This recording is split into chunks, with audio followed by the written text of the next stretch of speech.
Aló, buenas tardes. ¿Qué tal? ¿Qué tal, Jonas? Empezamos, ¿sí?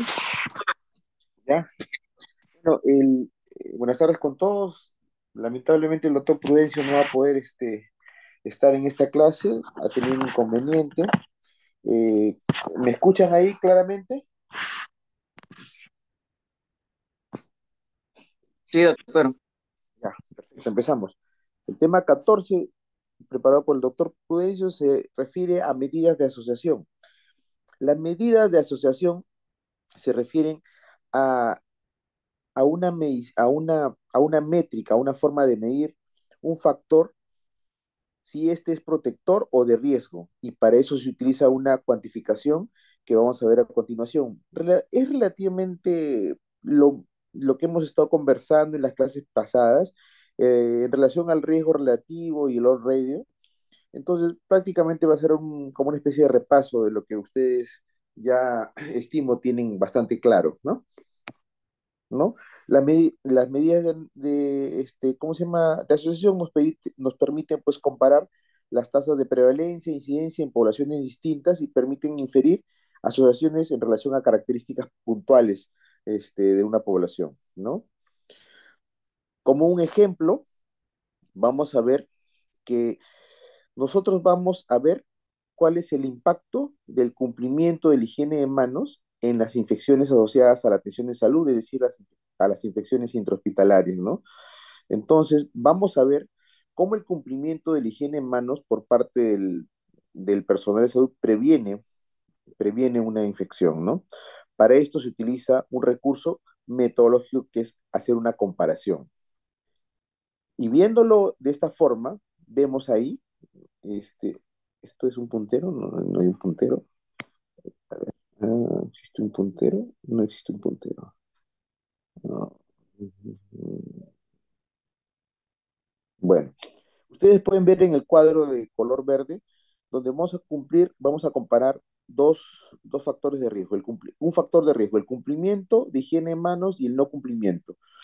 El cumplimiento en aquellos pacientes que el personal de salud cumplió la higiene de manos, ¿cuántos pacientes contraen una infección intrahospitalaria? Y en aquel grupo de pacientes donde el personal no cumplió con realizar la higiene de manos, ¿cuántos pacientes desarrollaron una infección intrahospitalaria?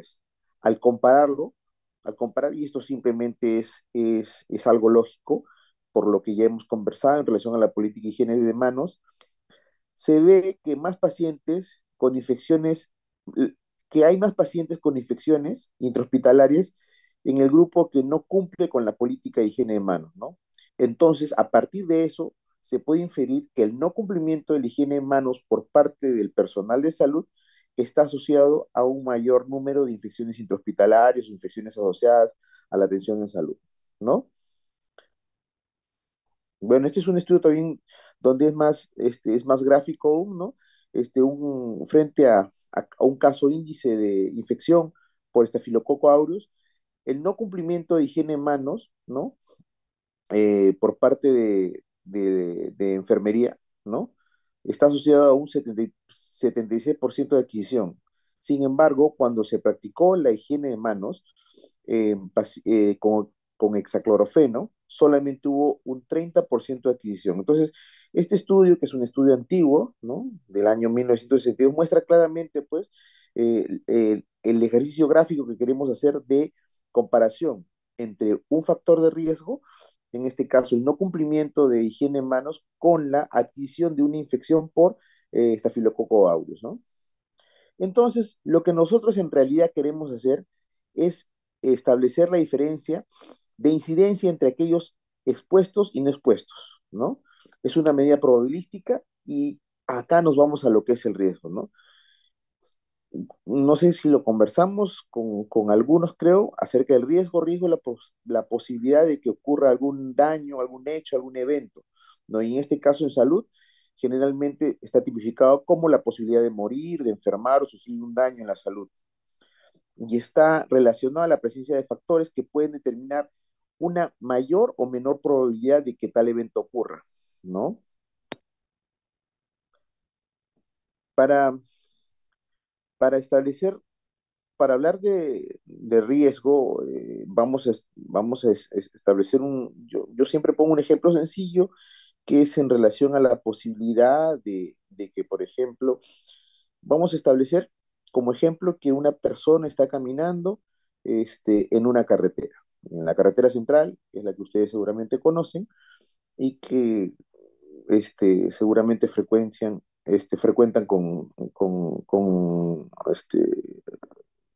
bueno, que realmente la conocen. Eh, si ustedes caminan, por ejemplo, están en la carretera central, están frente a la carretera central y caminan por el borde, la posibilidad de que los atropelle un carro o que sufra un accidente de tránsito será pues de un 10%, ¿no? Pero si ustedes caminan por el medio de la carretera, de repente la posibilidad aumenta, va a aumentar dramáticamente a 50% sin que esto signifique que esto vaya a ocurrir, simplemente es la probabilidad. Porque aún así ustedes caminen por el medio de la pista, lo más probable es que no les ocurra. Sin embargo, en comparación a su deambulación, sea por el borde de la pista en comparación a caminar en medio de la pista, pues va a aumentar dramáticamente. Sin embargo, esto no quiere decir que no ocurra, solamente establece la posibilidad de que este evento ocurra con mayor frecuencia, o sea, más posible. Entonces, vamos a ver el término que es de riesgo absoluto, que vendría a ser la incidencia, ¿no? Y se conoce pues como la frecuencia total de un evento que ocurre en una población determinada. Por ejemplo, ¿cuál es el riesgo ¿cómo se llama? De padecer tuberculosis en una población determinada, pongamos el 80%. Ese es el riesgo absoluto, ¿no? Sin embargo, lo que nos interesa a nosotros es el riesgo relativo. El riesgo relativo es algo que hemos estado viendo en relación a los estudios que hemos estado analizando. Y el riesgo relativo vendría a ser la asociación, de la medida de asociación más frecuente en los estudios de corte, ¿no? Mide la fuerza de asociación entre el factor de riesgo y la enfermedad, ¿no? Ustedes, como ya pueden haber visto en los anteriores ejercicios, el riesgo relativo, el valor del riesgo relativo puede variar entre cero e infinito, ¿no? Y si ven en la parte inferior, el valor del riesgo relativo depende de cuánto sea cuantificado, ¿no? Por ejemplo, un riesgo relativo mayor de uno implica un factor de riesgo. Sin embargo, si es menor de uno, es un factor de protección, ¿no? Y el riesgo relativo, cuyo valor es igual a uno, es indiferente, ¿no? Mm, a ver, miren, para que ustedes lo tengan un poquito más claro, vamos el riesgo relativo en el cuadro que está en amarillo, ¿no?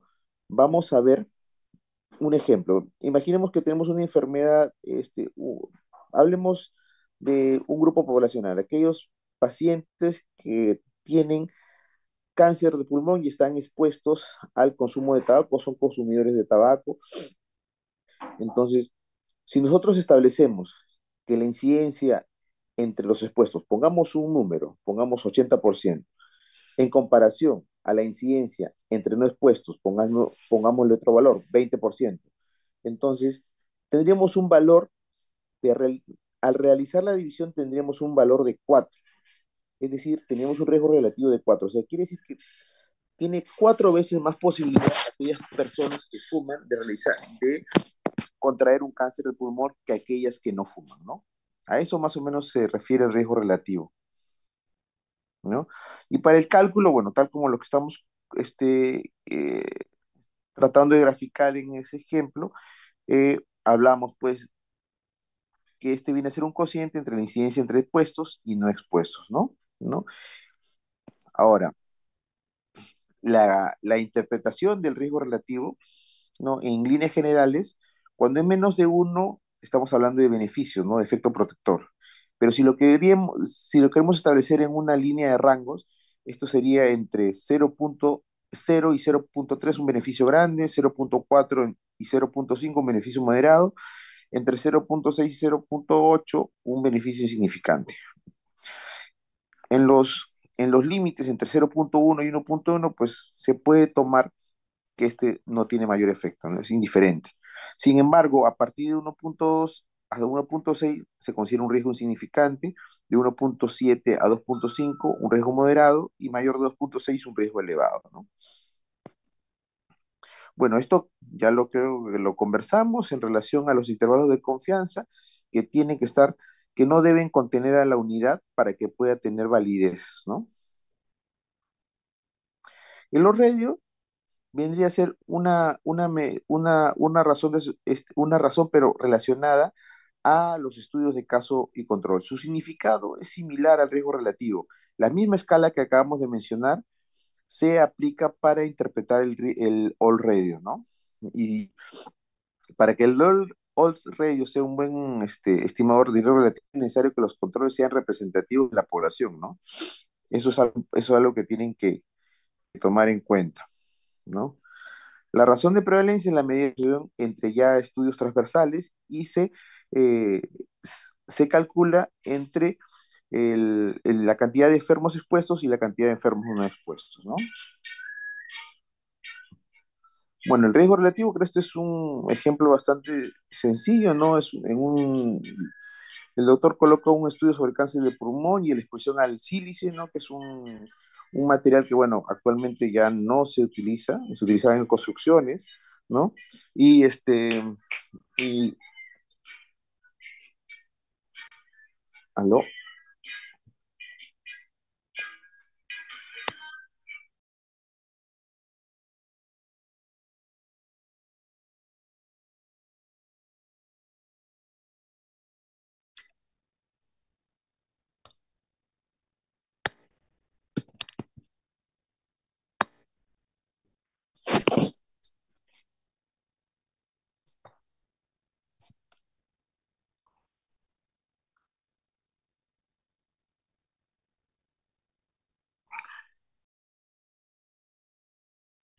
Ay, con razón.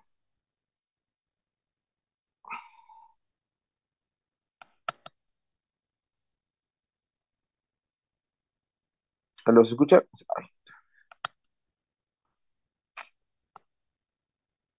¿aló? Sí se escucha, doctor. No se escucha. ¿Se ve la pantalla ahí? ¿Aló? ¿Se ve la pantalla? Sí, doctor. Ujú. Ya, ya. Bueno, en el estudio que le estaba mencionando, bueno, del riesgo relativo, ¿no? Aquí tenemos el riesgo relativo, ¿no? De padecer cáncer de pulmón por exposición al sílice en pacientes no silicóticos, donde mencionan que tenemos un riesgo relativo de 0,96 con un intervalo de confianza entre 0,81 y 1,15. Como ustedes pueden ver, a pesar de que el riesgo relativo está por debajo de la unidad, se encuentra contenido dentro de esto, ¿no? En el intervalo de confianza del 95%. Sin embargo, el riesgo relativo de padecer cáncer de pulmón por exposición al sílice es de 2,37.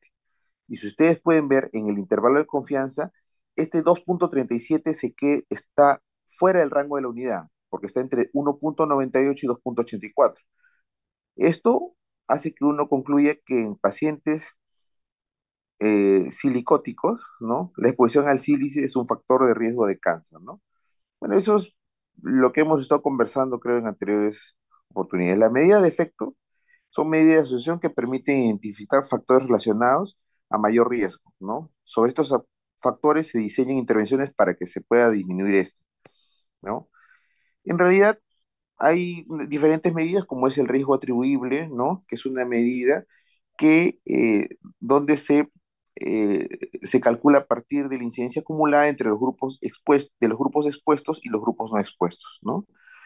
Y la fracción atribuible o fracción etiológica de riesgo viene a ser es la proporción de enfermedad que se debe a la exposición, la proporción de casos nuevos de enfermedad entre los expuestos que se evitaría si se eliminase el factor de riesgo. En realidad, estas son una serie de medidas interesantes, ¿no? Como por ejemplo la reducción absoluta del riesgo, ¿no? Donde se evalúa una medida preventiva como un factor protector o el resultado de un fármaco frente a un placebo en un ensayo clínico, ¿no? La reducción relativa de riesgo, ¿no? Se expresa como un porcentaje de casos evitados por haber sido expuestos a dicho factor, es algo que deben conocer de manera teórica, y de repente este es el dato más importante, que es el número de sujetos necesarios a tratar. Esta medida es relativamente nueva.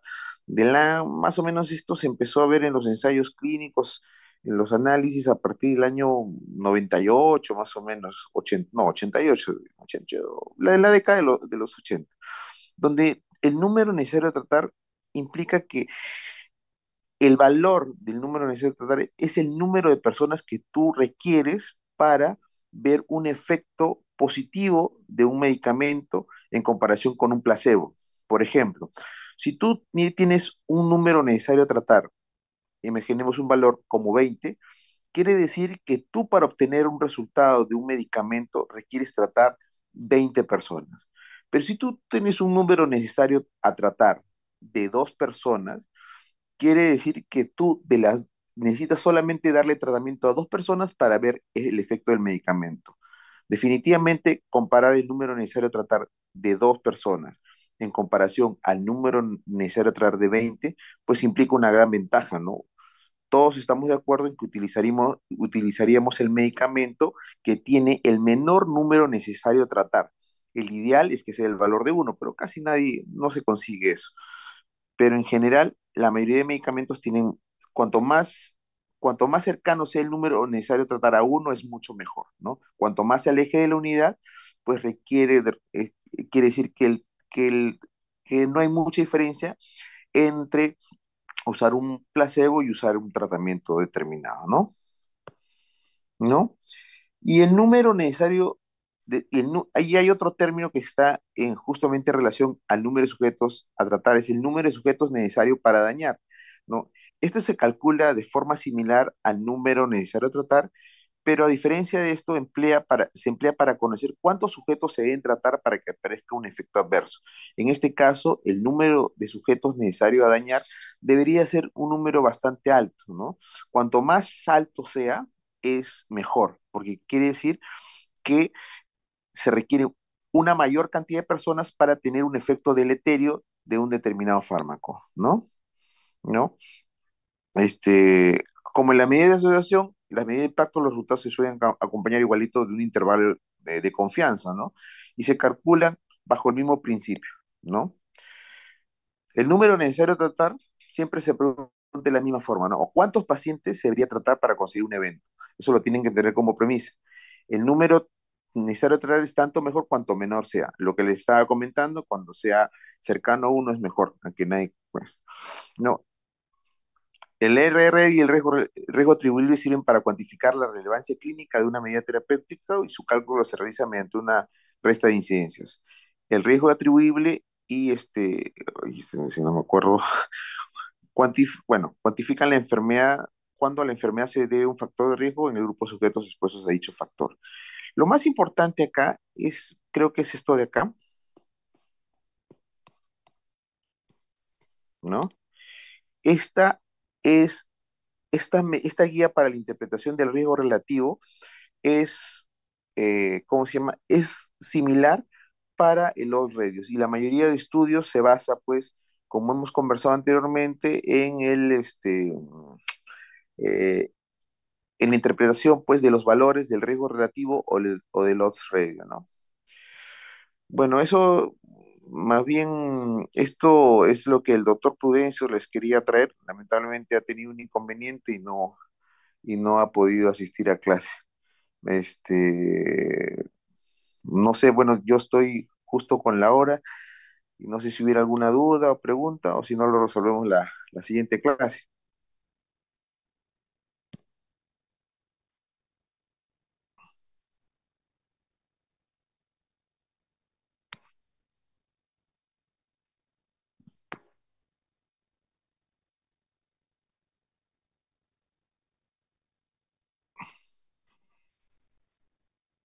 Bueno, gracias por su atención y ya estamos conversando. Cuídense mucho. Hasta luego. Gracias, doctor. Gracias, doctor.